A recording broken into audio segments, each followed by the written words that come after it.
Madame, Monsieur, bonsoir, bienvenue dans ce journal. Voici ce qui domine l'actualité. Les 350 secrétaires départementaux du RHDP mis en mission depuis hier. Élus récemment, ils ont été investis lors d'une réunion du Conseil politique. Les travaux présidés par le chef de l'État, Alassane Ouattara, président du Rassemblement des oufouettistes pour la démocratie et la paix. Ils ont pour rôle d'entretenir les bases et enrôler de nouveaux militants.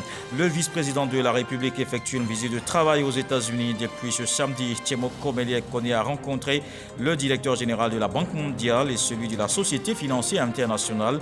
Ils ont fait le point sur les niveaux d'engagement financier en Côte d'Ivoire et envisagé les possibilités d'accroître leur appui dans un contexte de reprise économique dans le monde après la Covid. La lutte se renforce contre l'élimination de la fistule obstétricale.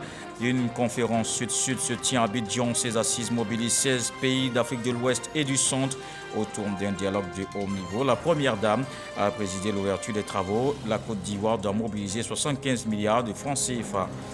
L'Assemblée nationale adopte son calendrier de travail, 36 projets de loi déjà sur la table des députés pour la session ordinaire 2022. Ils étaient en séance plénière autour du président Adama Bictogo. Le RHDP a tenu un conseil politique, les travaux présidés par le chef de l'État Alassane Ouattara, président du parti, les 350 nouveaux secrétaires départementaux investis. Leur rôle majeur sera le maintien de la flamme militante dans toutes les localités et conquérir de nouveaux militants. Viviane Aimé. 7 mois seulement après son adoption par le conseil politique réuni le 28 février dernier, la restructuration des instances dirigeantes du RHDP avance à grands pas. Ce parti s'est doté déjà d'une nouvelle direction exécutive ainsi que d'un nouvel encadrement de base plus proche de ses militants car issus de consultations internes.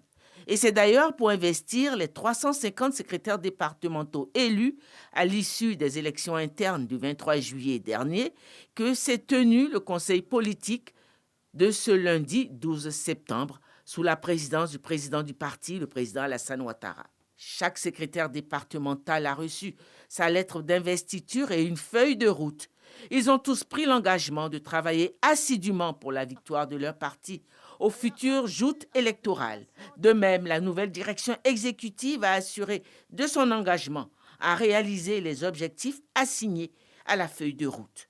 En me nommant, Monsieur le Président du RHDP, à ce poste central et stratégique, parmi la pléthore de compétences, d'expériences et de talents que vous avez autour de vous dans le RHDP, je mesure l'immense honneur que vous me faites et la responsabilité que j'assume désormais. Je voudrais vous assurer de mon engagement et de ma détermination à exécuter ma feuille de route et les tâches qui me seront confiées.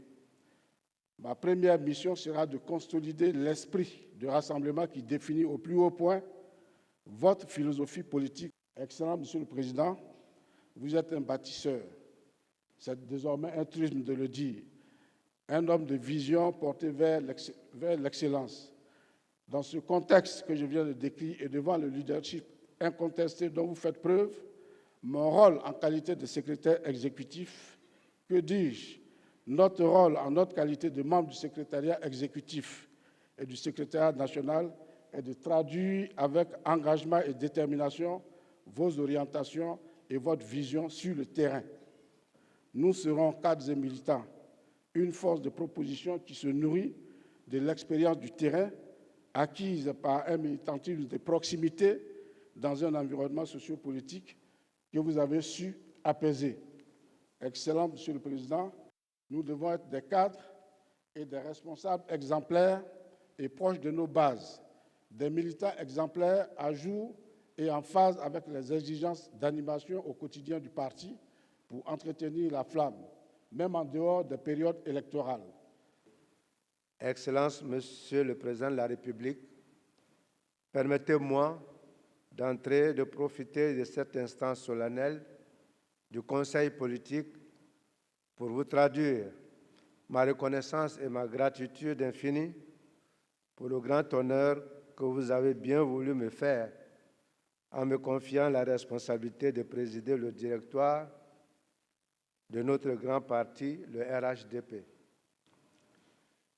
Je puis vous assurer, Excellence, Monsieur le Président, que je mesure le poids de cette mission au moment où notre parti amorce, sous votre guidance, une phase cruciale dans son existence.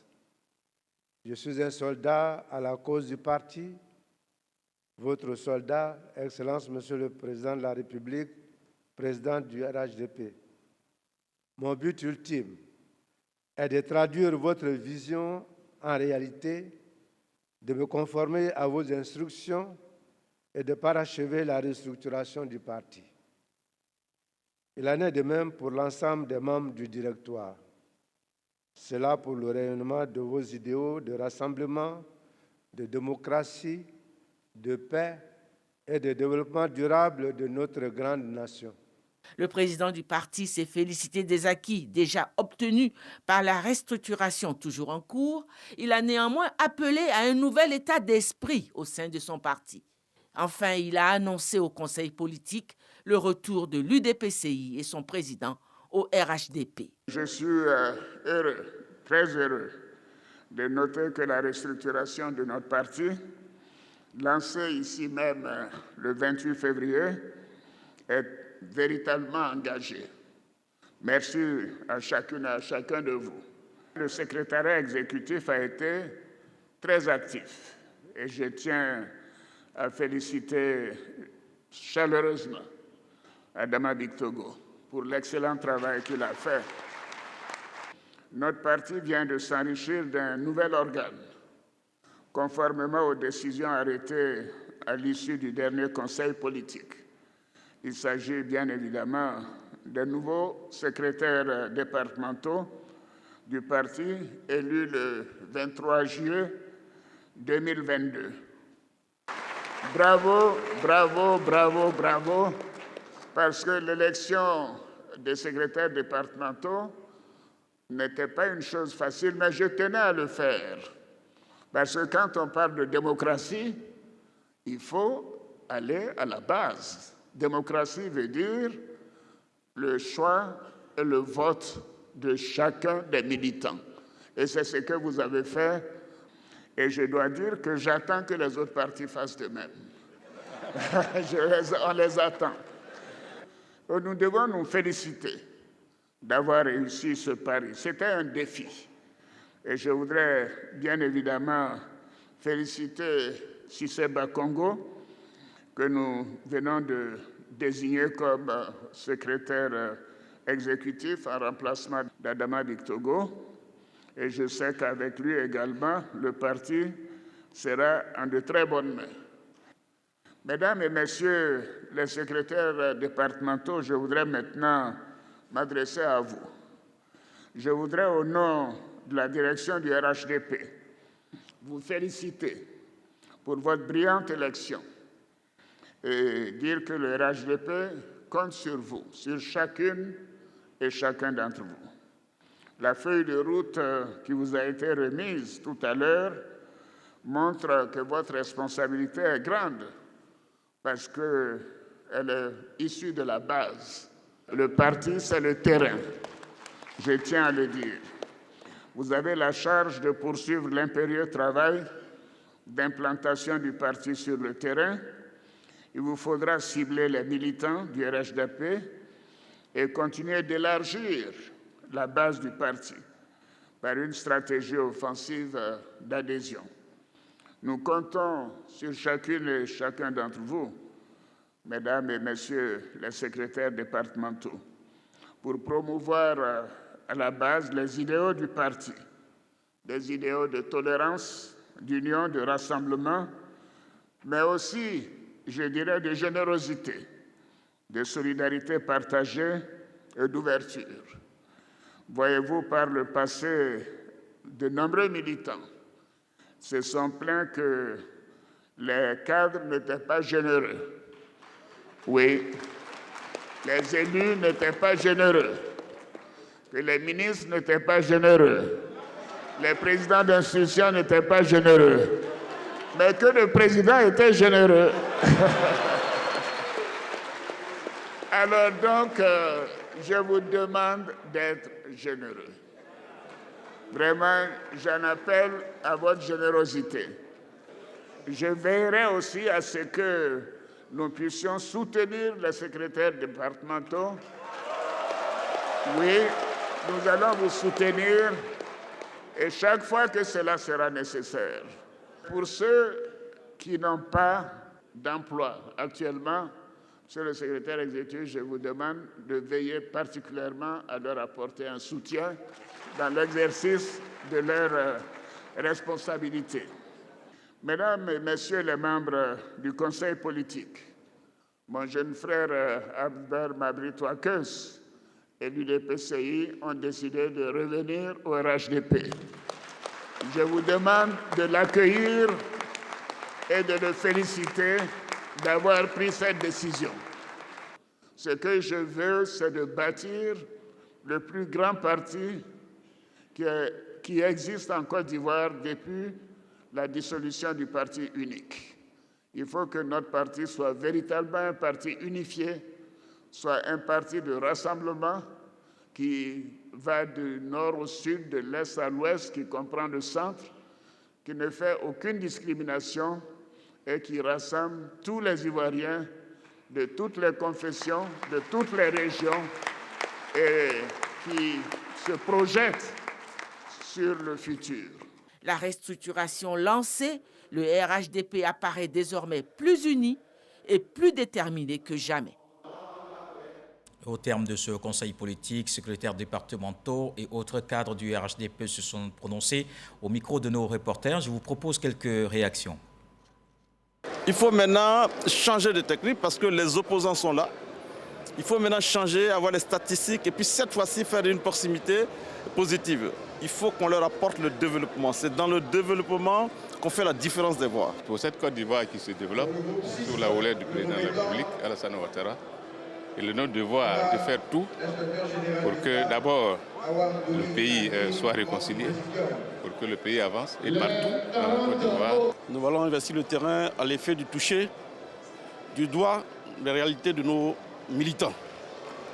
Je pense que notre rôle, c'est d'être avec eux, partager avec eux leur quotidien, partager leurs habitudes et voir avec eux comment le parti pourrait aller de l'avant. Nous sommes fiers, nous voudrions dire merci à nos militants qui nous ont fait confiance en nous accordant leur suffrage. Aujourd'hui, c'est le couronnement. Nous allons tout faire, tout mettre en œuvre pour que le RHDP puisse rayonner dans la commune de Divo, mais au-delà, dans la grande région du Lot-d'Ivoire. Ma première mission, c'est de concilier et de réunir et de faire une cohésion entre tous les militants.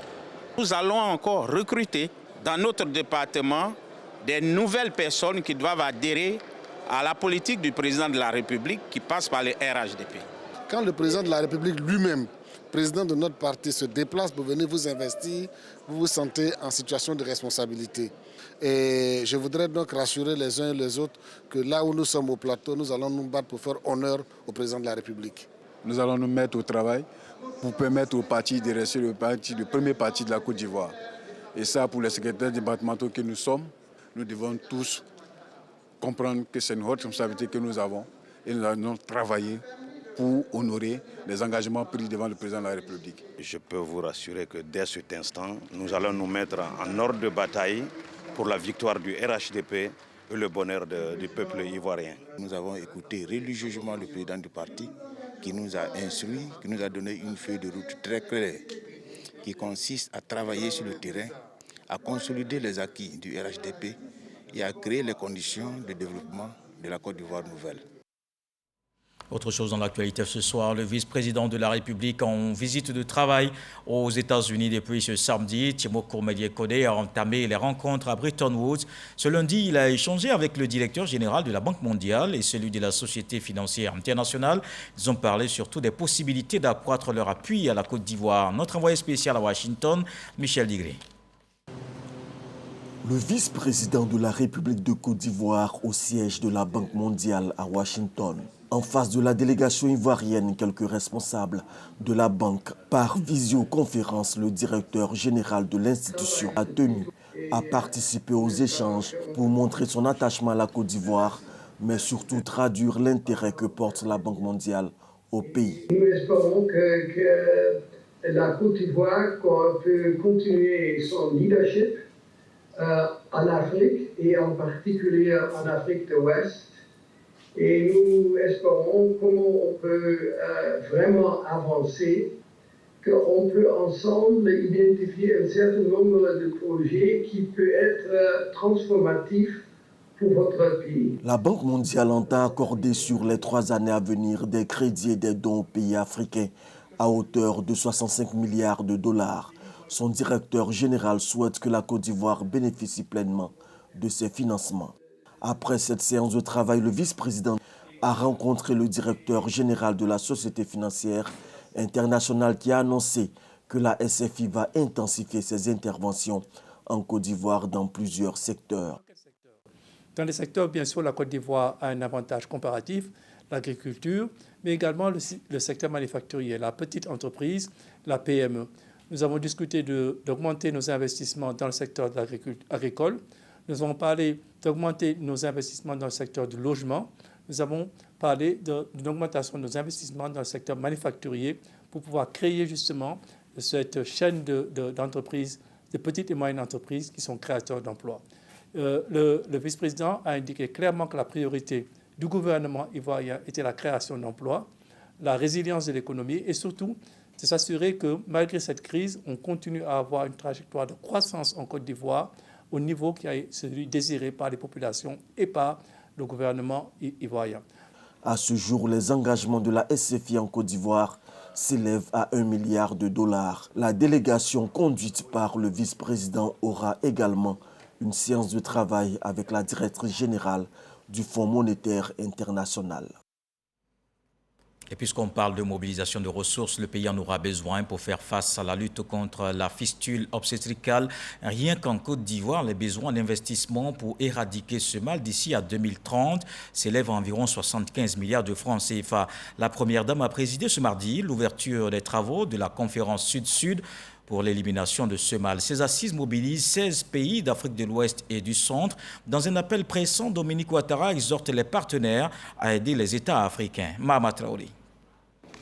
Elle se décrit comme une perforation grave des organes génitaux. La fistule obstétricale survient généralement lors de l'accouchement.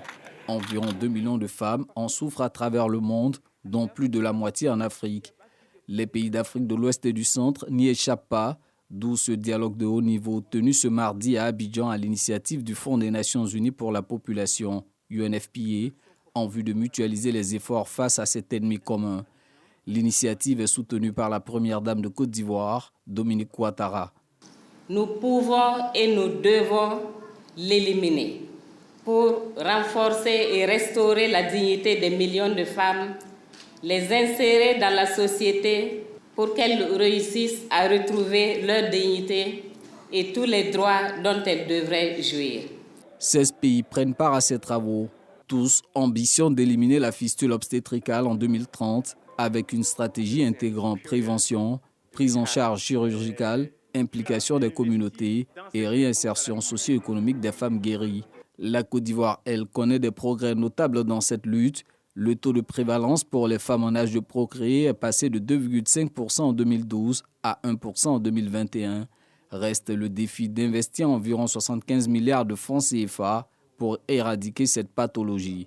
Je voudrais profiter de cette tribune pour lancer un appel solennel à nos partenaires techniques et financiers pour un accompagnement permanent dans la mise en œuvre d'une stratégie ambitieuse pour définitivement éliminer la fistule du Côte d'Ivoire et des différents pays à l'horizon 2030. Cet appel est appuyé par la Première Dame Dominique Ouattara, elle qui milite depuis des décennies pour qu'aucune femme ne meure en donnant la vie. Chers participants, je voudrais vous exhorter, durant vos travaux, à maintenir la dynamique du partenariat, source de richesse et d'efficacité, qui a permis à nos professeurs et médecins provenant des pays frères d'Afrique et de Côte d'Ivoire d'opérer 180 cas de fistules complexes, dans le cadre de la caravane opératoire conjointe avec les experts de la sous-région. Nous gagnerons également à tirer parti de cette conférence d'Abidjan à 2 niveaux. En premier lieu, en explorant des approches de prévention et de prise en charge dans le cadre d'un partenariat élargi et coordonnée entre pays africains. En second lieu, en tissant une collaboration fructueuse avec les pays occidentaux qui ont l'avantage d'avoir maîtrisé la fistule obstétricale. Je voudrais à présent m'adresser tout particulièrement à mes sœurs et à mes filles souffrant de cette maladie. Je voudrais vous dire que vous n'êtes pas seuls. Les traitements et les prises en charge mis à votre disposition par le gouvernement et ses partenaires sont efficaces et gratuits. Je vous encourage à fréquenter les hôpitaux et les centres de santé pour être soignés et ainsi retrouver une vie normale. Au titre des efforts engagés par le gouvernement, il est à noter que 3500 victimes ont déjà bénéficié d'interventions chirurgicales gratuites pour être guéries de la fistule obstétricale. Et les députés réunis en séance plénière, un seul point était à l'ordre du jour de la rencontre, le calendrier de travail pour la session ordinaire 2022. Il a été adopté par ses parlementaires. La séance dirigée par le président de l'Assemblée nationale lui-même, Adama Bictogo, Souleymane Donisongui, Abou Sanogo. Réunis en séance plénière, les députés ont approuvé la proposition de l'ordre du jour des travaux parlementaires pour la période allant du lundi 12 septembre au jeudi 29 décembre 2022. Présidée par Adama Bictogo, président de l'institution, cette séance a été l'occasion d'apporter une série d'informations aux élus du peuple, suite à sa rencontre avec quelques représentants du groupe parlementaire. Pour le renforcement de notre cohésion au sein de notre institution, qu'il était donc bon que l'UDPCI rentre donc dans le bureau. Ceci a eu l'adhésion de tous les groupes parlementaires. Je suis l'invité de la présidente de l'Assemblée nationale de France et je suis aussi l'invité du président du Sénat français. Et ces audiences auront lieu donc les 21 et 22 septembre. La reprise des travaux des groupes parlementaires démarre ce mardi 13 septembre. 36 projets de loi se trouvent sur le bureau de l'Assemblée nationale. Sur ces 36 projets de loi, 27 sont programmés, en plus des textes budgétaires inscrits en blanc pour être examinés sur la période indiquée. Au terme des échanges, le calendrier des travaux parlementaires pour la période allant du lundi 12 septembre au jeudi 29 décembre 2022 a été adopté à l'unanimité des députés présents. On a fait une pause et nous reprenons. Et nous avons 6 projets de loi. Je pense que les députés sont invités à revenir avec des thèses, avec des propositions, des amendements certainement, pour le bonheur des Ivoiriens. Les projets de loi arrivent régulièrement et nous les examinons avec beaucoup de bienveillance. Ceux qui sont pertinents et qui ne posent aucun problème devraient passer. Et ceux que nous jugerons pas tout à fait à point, nous ferons les propositions d'amendement, d'amélioration. Le calendrier des travaux parlementaires prévoit pour la période définie l'examen de 36 projets de loi ainsi que plusieurs séances d'information. Les députés au travail et les enseignants ont aussi repris le chemin de l'école depuis hier lundi. À Abidjan comme à l'intérieur du pays, les élèves étaient de retour en classe ce premier jour d'école. Concerne aussi les villages. Enseignants et élèves sont-ils au rendez-vous? Ambiance de rentrée scolaire en zone rurale avec nos reporters Davis Soyo et Serge Koléa dans la sous-préfecture d'Étioboué.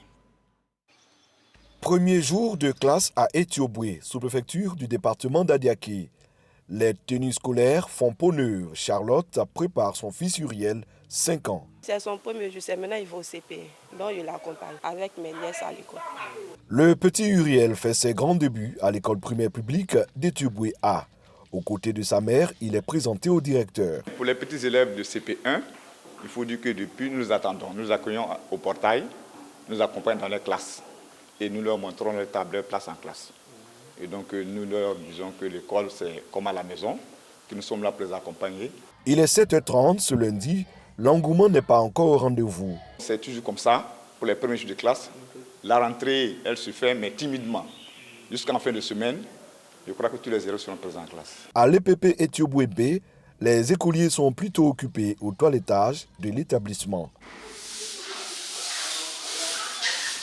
Étioboué abrite un collège de proximité avec une capacité d'accueil de plus de 500 élèves. Ici, les cours sont effectifs. Tout au long de votre année scolaire. Vous avez compris? 10 heures, c'est le moment choisi par le sous-préfet de Étioboué pour visiter les salles. Adolphe Gueye est accompagné du principal. et du chef de village. Chaque année, nous venons régulièrement leur parler, nous venons régulièrement leur dire ce qu'il y a à faire pour être meilleur demain. Someone read the sentence. Kofi,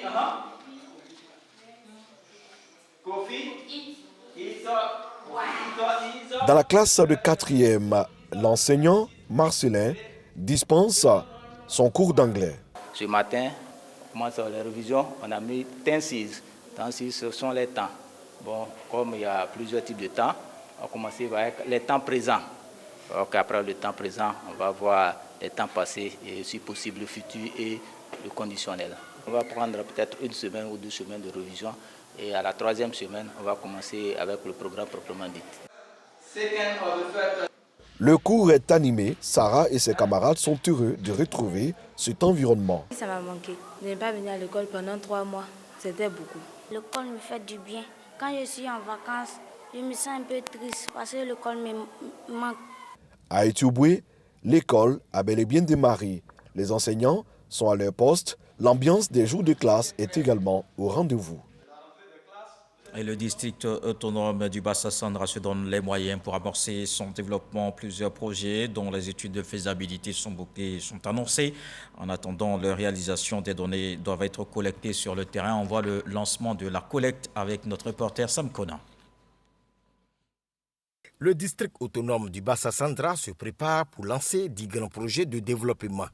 Après les études de faisabilité, la collecte des données vient d'être lancée à l'hôtel du district, en présence du corps préfectoral, des élus et cadres, des chefs traditionnels et de la population. Le BNET, le Bureau national d'études techniques et de développement, est en charge de cette opération. La séance d'aujourd'hui était pour nous l'occasion de jeter les bases qui vont nous permettre de recueillir toutes les données nécessaires sur le territoire du district en vue de l'actualiser, ce plan stratégique, et en même temps de sillonner ce territoire-là et en faire un film institutionnel qui donne les atouts touristiques, économiques de la région du district du Bassa-Sandra. Pour le ministre-gouverneur Philippe Ligré, il faut tout mettre en œuvre pour un plan stratégique de développement plus harmonieux. Je puis dire aujourd'hui que les 10 études de faisabilité des grands projets sont en finalisation. Celles qui sont là, c'est comme je dis, le plan de développement, le schéma directeur, le livre blanc et puis les monographies, toutes ces études de base du développement, eh bien, c'est aujourd'hui le démarrage de la collecte des données. On ne peut démarrer cette collecte-là sans que les autorités, tous les composants de la société ne soient briefés, ne soient informés pour conduire à bonne fin ces études-là.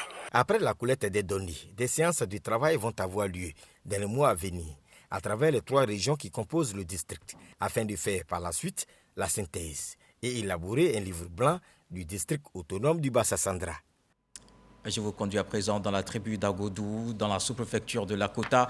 La communauté villageoise de Pourgou a investi le président de la mutuelle du village et les populations se réjouissent des actions de développement réalisées. Souleymane Doni Songui, Godefroy Okambawa. Canton Dieko, dans la sous-préfecture de Lakota, l'heure est à la fête. Réunis au sein de la mutuelle pour le développement et l'entraide de Pourgou, les filles et fils du village ont, par la voix du président de la mutuelle nouvellement investi, salué les actions de développement du président Alassane Ouattara dans cette localité. Je suis heureux d'ouvrir une brève lucane pour rendre un vibrant hommage au président de la République, son excellence Alassane Ouattara. Oui, pour sa politique de développement, pour le bien-être des populations ivoiriennes, dans leur ensemble et dans les quelques acquis susmentionnés, mais combien important et significatif pour notre village.